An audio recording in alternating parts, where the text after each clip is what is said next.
Hello, I am Dr. Fanita Ware, an award winning professional developer and author of Warm Demander Teachers, the book. So today I'm going to talk about warm demander teachers and relationships. Relationships I have found in doing the professional development with schools since the book has come out. I don't know that we looked at the complexity of relationships prior to this work that I've been doing. We know that teachers have to have relationships with students. Every pre-service teacher training and every, professional development through the year talks about the relationships. But what I've learned is there's more than just the relationship with the student. And so in examining the work, first there is the warm demander teacher's relationship with themselves. Are they engaged in their radical self? Do they feel that they can do the work of warm demander teachers which moves students ahead academically and intellectually and socially? And if there's any doubt in their mind because they are not caring for themselves, that's going to interrupt that process. Another type of relationship that warm demander teachers have is the relationships with the students related to how they communicate to students. What's their tone? What's their body language? And do they understand the differences of different students and how they want to be interacted with? And I know a lot of teachers know that. The next thing I think about is warm demander teachers' self-identity.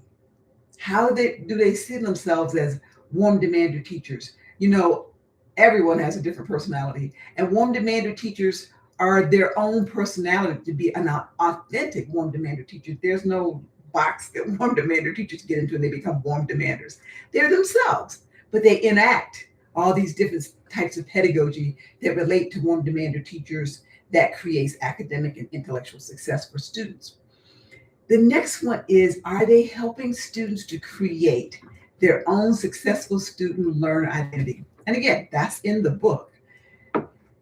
How are teachers helping students to understand that they are successful, that they can be successful, that they can grapple with the work, but in no way diminishes who they are?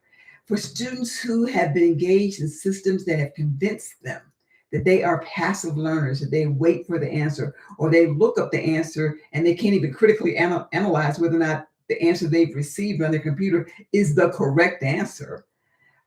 We need to move those students into really seeing their brilliance. And of course, warm demander teachers see their students' brilliance before the students do. And so they bring them along, they help them understand, and they create all these conditions, which leads to the type of pedagogy which I call culturally responsive inquiry, where students are engaged and they're talking and they're asking questions and they're co-facilitating with students in a very natural and organic way. And that's the type of classrooms that warm demander teachers create.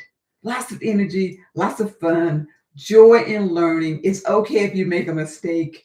But that comes from understanding the complexity of relationships with the teacher and themselves and the students and the classroom culture they create. One more thing I want to add is warm demander teachers also look at how they demonstrate care.